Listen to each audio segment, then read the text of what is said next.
Right. You say you even thinking about time? Well, before you do anything rash, dig this. Everybody plays the fool sometimes. There's no exception to the rule. Listen, baby, it may be factual, may be cruel. I ain't lying. Everybody plays the fool. Falling in love is such an easy thing to do. And there's no guarantee that the one you love is gonna love you. Oh, loving eyes, they cannot see. A certain person could never be. Love runs deeper than any ocean. It clouds your mind with emotion. Everybody plays the fool sometimes. No exception. Listen, baby, factual, baby. I wanna tell you, everybody plays the fool.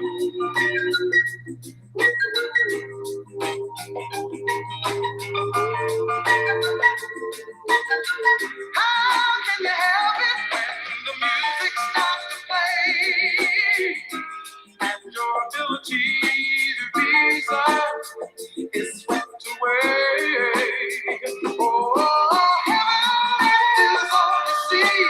You're out of touch with reality. And now you cry, but when you do, next time around someone cries for you. Everybody plays the fool sometimes. They use your heart just like a Jew. Listen, baby, the fairy tale is so true. I won't say it again. Everybody plays the fool. Listen to me, baby. Everybody plays the fool sometimes. No exception to the rule. Maybe factual, maybe sometimes. Everybody plays the fool. This is baby. Everybody plays the fool sometimes.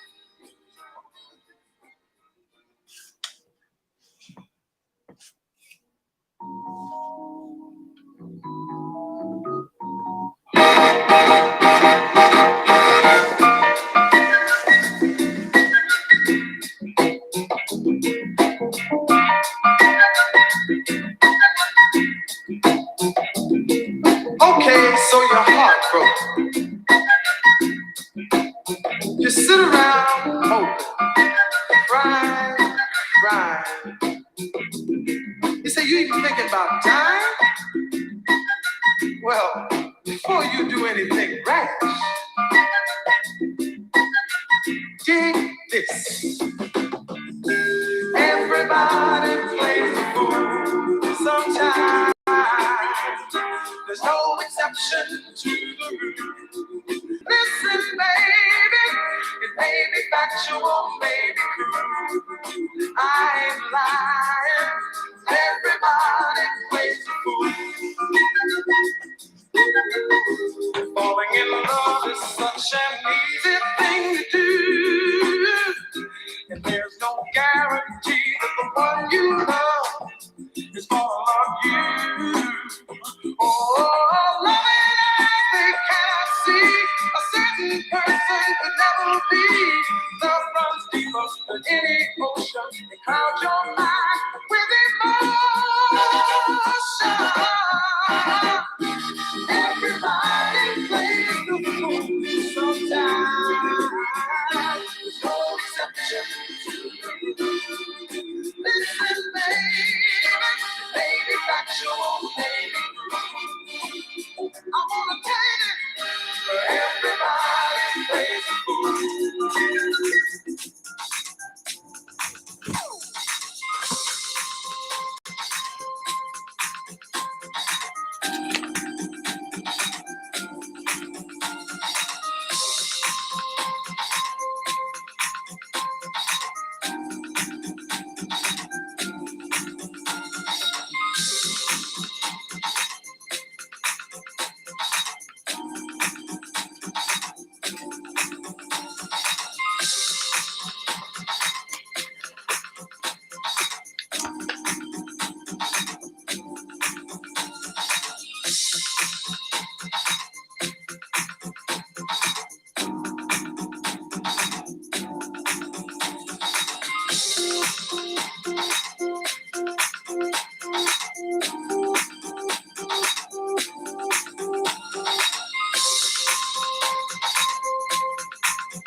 Hey, good morning, everyone. Good morning, Facebook fans. Good morning, my Blake Actionable Financial Literacy folks as well. And hey, it's Dr. Joe Blake here, welcoming you to this morning's broadcast. And got a little bit of the jet lag, but I'm here this morning. Spent some time over in Georgia with my baby girl. Our baby girl graduated. I'll show you a picture here shortly. But even though I'm tired, a little bit of, get a little older kind of things, get a little slower to kind of recover. But I'm here with a good word to share with you for this morning. And I'm kind of excited about it. God dropped it in my spirit to share this information with you today. I always like whatever God gives me to share as it relates to financial literacy and gaining more knowledge, wisdom, and understanding of its benefits for us to continue to grow forward as it relates to monetary efforts. With that, it's a new day. Always a new day, a better way of making things happen for our life and our future. So let me start to share here what I got for you. All right. Yeah. Here. For you. Oh, here we go. All right, so we started out. We got our look here, presentation. This is what we have to share. We have a book presentation that shows here the uh, Joseph Building Financial Literacy, where we start with always. As we begin, we always start with our decision model. We always start with the knowledge that comes in, and we want to look at changing our behaviors. And as we do that, we're looking at the actions in the middle that need to be adjusted on a monthly, quarterly, semi-annual, annual basis. And we're looking in those actions uh, to detect and correct our behaviors. So we're looking at stewardship, money, basic investing, borrowing, and protecting. Those are the main core elements that I found in my research that we have to adjust as we move forward. So when we're looking at changing those actions, we look at our shopping cart and that's the behavior model there. We're looking at economic actions. These are questions we ask ourselves. Are we making the right economic actions? Those actions are having the right financial effect. If those effects if there's anything monetarily flawed in our thinking, if there's anything unrealistic in those thinking as well, and if what we're doing can be recreated within our immediate context, or it can be recreated in the community at large. And so we take the shopping cart and go within each stage of the action model, and we're looking again to correct or detect any errors in our thinking in that decision model there as well. So as we move forward here, had to share the photograph. That's my baby girl. That's Cupcake. She graduated. What was that Wednesday? Yes, from Georgia Southern University with a master's degree in business administration, and that was my youngest daughter of the four. We have a blended family of four adult children, but she's the youngest. She's 30, and she got her MBA. Absolutely proud of my daughter. She stuck with it. The other three have their masters. The oldest, Jessica, she has hers in psychology. Is it psychology? I think psychology. And then my oldest son, he has his in information technology. My youngest son has his in IT as well. And the oldest teaches at University of Arizona. My oldest son works at Geico. My youngest son, that's the one, he lives in Thailand, but he teaches at the University of Maryland. Then I got my baby girl, just got her master's. But the youngest, she's a company commander in the Army. So, hey, uh, she's doing that thing too. But they're all self sufficient. Three out of the four own their homes. So I am just so proud of my kids that they're grown adults, living their lives, doing their own thing. And all I have to do as dad is just, when they need, share information, knowledge as they ask for it. And as they were growing up, I just provided them with information, knowledge, and wisdom, and they went with on their own to do their thing. So that's my baby. I'm happy for her. I'm so proud of her. And I'm just, as a dad that had, as a father, and you have four kids, and those four got a master's degree. You can't ask for anything else. Can't ask for anything, and they did it, not me. They did it. So, all right. Thank you, Cupcake, for being a good girl, but you're a woman, but still, you're my baby. All right, move forward. All right, so this is like my prophet. I was prophet in the fool. This is my God dropping it, but prophet spelled just like it sounds just like the word prophet is spelled. And there's a meme that I found, a meme that I found on Facebook that I'm sharing the end that kind of got me sparked with sharing this. But I thought about a saying that I've heard. Some of you've heard a lot too, but a prophet is not known.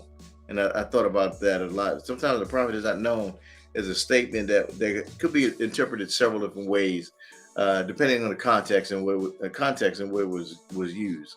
So here's a few of the possible meanings of when you hear that term prophet is not known.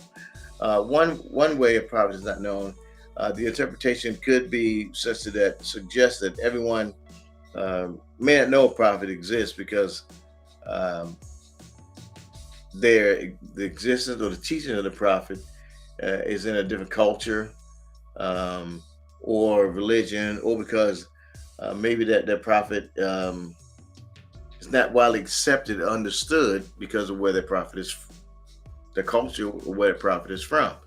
So when that person is teaching or that the person is sharing that information, we don't know it because we're not there in that culture or from that area where that person is teaching or sharing that information from. So it may not be known to us, the individual. Like Mahatma Gandhi, he was way over there, but you know we didn't know about him until after the fact. Maybe like Martin Luther King, he was here, but not too many people know about him until after the fact as well because he was in the U.S. and some countries didn't know about him until later after that. Some knew, but they couldn't make it some time. Malcolm X didn't know about him. And there's some other countries, there's some folks over in the other countries, we don't know about them until after the fact either. So it could be a cultural thing we may not know about who that prophet or that individual may be. Another aspect of not knowing until about a prophet or individual, it could be, now this is, you know, it could be a post mortem type thing, so where I don't know if I'm spelling that word right or wrong, but I don't know. But this suggests that sometimes we don't know about a prophet or individual until after that person dies. You, which is kind of like I don't know if I don't know if I care about that one too much. Is that the dude is gone, but now he's dead now. It's like, what that guy was, he was right. It's like, oh my gosh, man. I don't want anybody to know to think that I'm a prophet after I'm gone. It's like, oh, he's dead now. No, yeah, he was right. It's a while. It's like, you know, I'm all in the dirt, and then they said, that dude had some good. He had some good stuff to say. It's like, oh my god, now I'm a prophet now, but I'm dead. See what I'm saying? I got some good stuff to say. Could you tell me that I had good stuff to say while I'm still alive? Let me know I did some good in the world. But no, y'all can wait until I'm gone under the dirt and say, he was right. But sometimes that happens. Then realize you had some prophetic word to say until after you're gone. But that's just one of the contexts and the different ways that folks realize you're a prophet. You're all gone, and then they realize, yeah, he has some good stuff to say. But that's one of the reasons why they didn't know you were a prophet. You're gone. Now you're a prophet. Oh, what? It just one of the situations that comes about. But it's not that's neither here nor there. Just how sometimes things happen. Um, Another situation where you may not be known as a prophet is that it's possible that your connection as a prophet is divine. If when you're a prophet of God, sometimes people don't understand what you say or how you or what you're speaking about because they may not know God. And if you're speaking from the spiritual aspect, and then if they're not spiritual at all, they are absolutely clueless. They have no idea what you're talking about because they don't know the word. They have no spiritual backing at all or no spiritual understanding at all. So they can't hear what you have to say because they don't know him. So if you're sharing and they don't know him at all, then they get lost. And if they're lost, you know, and if they're lost and they can't hear him, they don't know him, they're not going to hear you. So those are just three situations where okay, if someone's sharing and they're talking about and they're a prophet and they're sharing, maybe they're not going to hear what you have to say, not notice your prophet because they're not in that situation. They're not in they're not in that way of knowing and not understanding to feel you as prophet. Nothing wrong, just picking out, just showing some things that may not put you in a situation. All right, another one. A prophet is not known can be seen as a reminder of the importance of being humble. Also, also you have to look at it be having an open mind, open ideas. You got to have perspective. It suggests that we have to have some type of wisdom and insight, uh, and being have insight into unexpected places. Um, and we should not assume that we know everything. Sometimes too, when you're hearing from a prophet, sometimes people prophet say something, man, but if you don't understand it, you're like, he don't know what he's talking about. We don't have the understanding. They do. So you can't say this person's saying something and you don't understand what it's saying. You say, he don't know what he's talking about. That person's a prophet for a reason.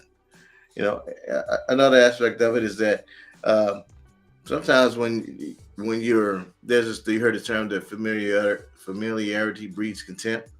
Well, it's a common that the more familiar you become with a person, someone or something, the more likely you'll start to take that person or the thing for granted.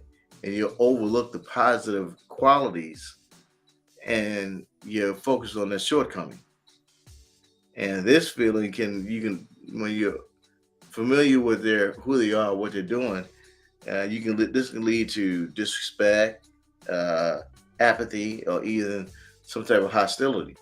And so if you've seen this guy right here, and you've known this guy since he was knee high to a grasshopper, and now this person is an adult and they're a prophet, you be looking at this person like, you know what, I used to change your pamper, and yeah, I remember you run around here with a little snotty nose, and you're a prophet, but you're not seeing him as this person as a prophet. You just run around, you looking at him like he's a little kid, and you're not knowing what God has placed in his life, placed within him as being a prophet, but you see him as this little snotty nosed kid, and so the individual, losing sight of what this person is, what this person has become, and that's one aspect of it. Another is sometimes you can apply this to many situations, but you can kind of have a personal relationship or professional relationship with someone. So say if you work with somebody closely at work, and you're working with that person closely at work, but you can become frustrated with this person because you're working with them closely, and you're working with them closely. You come start working with a person, then you start realizing the quirks that this person has. You start seeing the different habits of this person has too, and you um, you start to become frustrated because oh, this dude is like he's kind of weird. I don't like the way he rubs his nose a lot. I don't like the way he says. You know, then you start to um, within your frustration, it starts to be a block for you, and you start working for a long time. Then you become complacent with the friendship. You try to you start trying to. Uh, it's hard for you to maintain the connection because you're looking at the fault and failure instead of the the the, the qualities of compassion and comprehension that God has given this person, or the insights that this person has in succeeding and success in their lives. Because now you're looking at this person's quirkiness or weirdness about them because you're close now and you see it. So you're seeing it. You're seeing that because you're close now. You see it now, and you miss out on what gifts and qualities that person has because you see now you see the shirt, the stain on the shirt. You see this person, now you know this person got a hole in the upper lip because when they eat a hot dog, for some reason, bloop, always get a stain on the shirt. You seeing that versus the fact that they can eat a hot dog with no hands or something.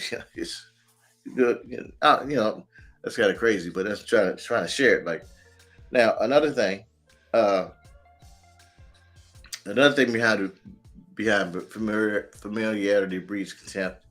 That we may start to take things for granted. We lose sight of their value and that the other person's value in our lives. We start to lose that. When we start to lose that value, we start to fade away. We start ghosting that person. Not okay. I need it. When you know what ghosting is, first you were attentive. You were eager to help or assist, but then after a while you start, you know what? I'm like this person like gets on my nerves. You know, they try to contact you to try to, move forward, but you're like, nah, I'm not doing this. And so then you start to, it's not comfortable for you anymore. You start to take things for granted. You start to lose sight of the value that individual brings to your situation in your life. You lose value. You start to practice. You start when you start losing value, then you got to look at yourself. Okay, how can I get around these things? How can I fix what's happening? You have to look at yourself. Start to practice gratitude. You got to be mindful of what's happening. You have to have empathy in the situation. So you got to be able to counteract some of those tendencies that start to fall into place when you start feeling any type of contempt.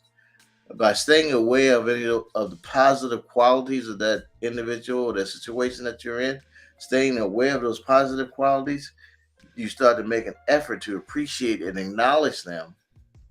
You can avoid falling into the trap of contempt or indifference of that individual's influence and impact or what they're sharing with you in your life. Or that you start to be able to be open and aware of what the divine or what is being shared with you or given to you to make you move forward and successful. That's part of understanding what that prophet is there to share with you to get what you need to get so you can move forward to the next level. Is there a person is in your life for a reason, a season, or they could be in your life for a reason, a season, or a lifetime. They're there for a reason or a season or a lifetime. Get what you need to get so you can move to the next level. That's what you need to be open to and understand. All right. So this idea was out now. I'm going to the word now. This idea was echoed in the Bible in John chapter 4, that's 4 and 44. Jesus said to himself, for Jesus, he testified himself. He said that the prophet is not known or honored in his own country or town. So this suggests that the difficulty of being recognized and respected is a common experience. So it's common. So if you do feel that you're like a prophet, or if you feel that you, the individual, being able to share things and someone's not respecting you or respecting what you have to share, it's common. It happens. No need to be sweating and fretting about things. You just share what you got to share. You do you, and you just keep rolling. You have to just do you. Be who you are. I used, I asked Dr. Craig will always say, hey, "You be who you are," and those that want to hear, that need to hear from you, they'll be there. You just be who you are. Another thing with that, Ecclesiastes 10:14. Now, this is the only time I mention the word fool there, because that's saying the prophet or fool. But fools talk way too much. They chatter about stuff they know nothing about. So if you got a fool that's talking about a whole bunch of stuff, had no meaning behind it, has no research behind it, and they just do a whole bunch of talking, and they have no substance or anything that shows behind them that they've accomplished what they've accomplished. Have no certifications. They have no tangible source or acknowledgement that they've done something worthwhile. No degree, no books, no certifications, nothing that shows some tangible results that they did something worthwhile. No one else has said this person did this.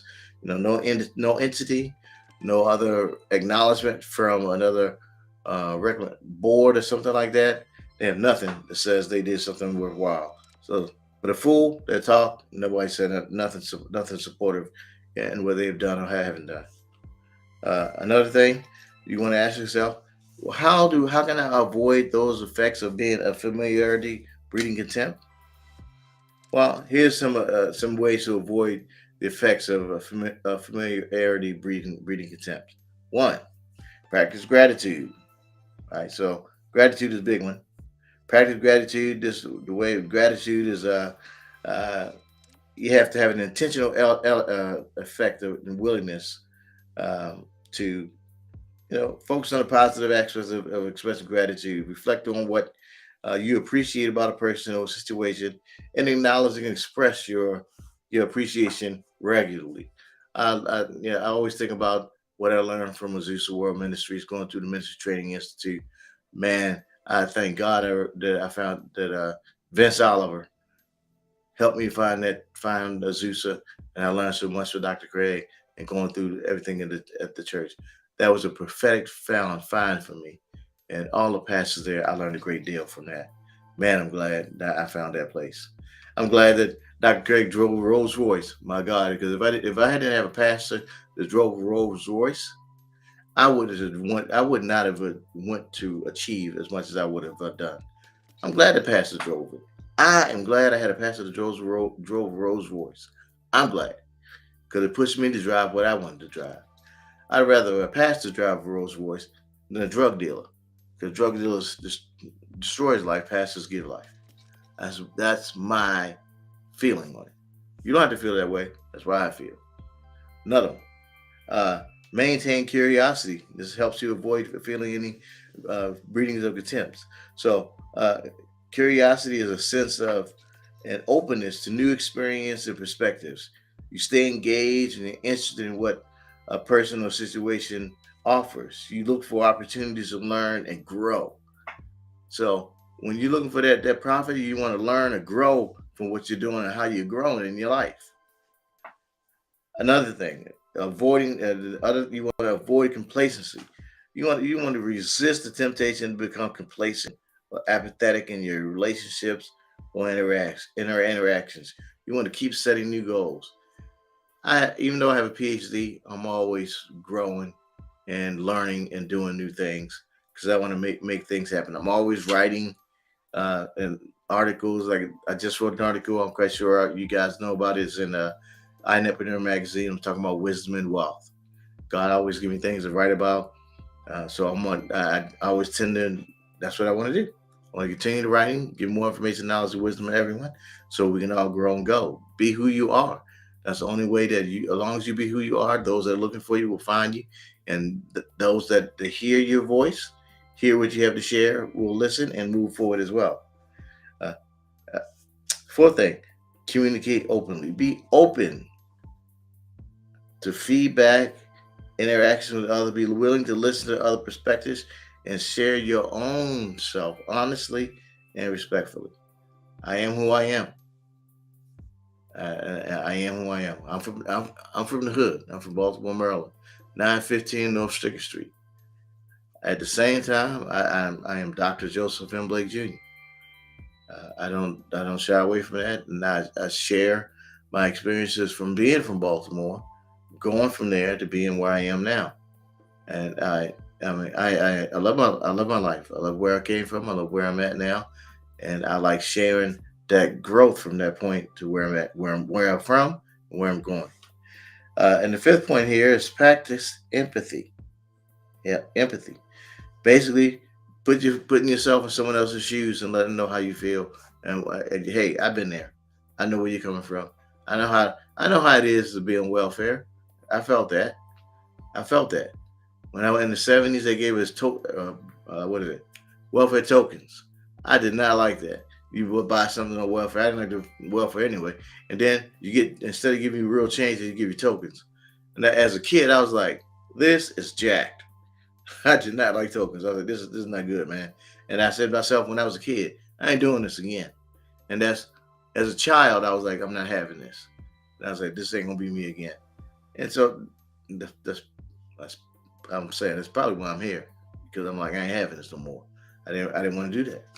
So, all right, let me keep rolling. Anyway, so here is a picture I found on Facebook.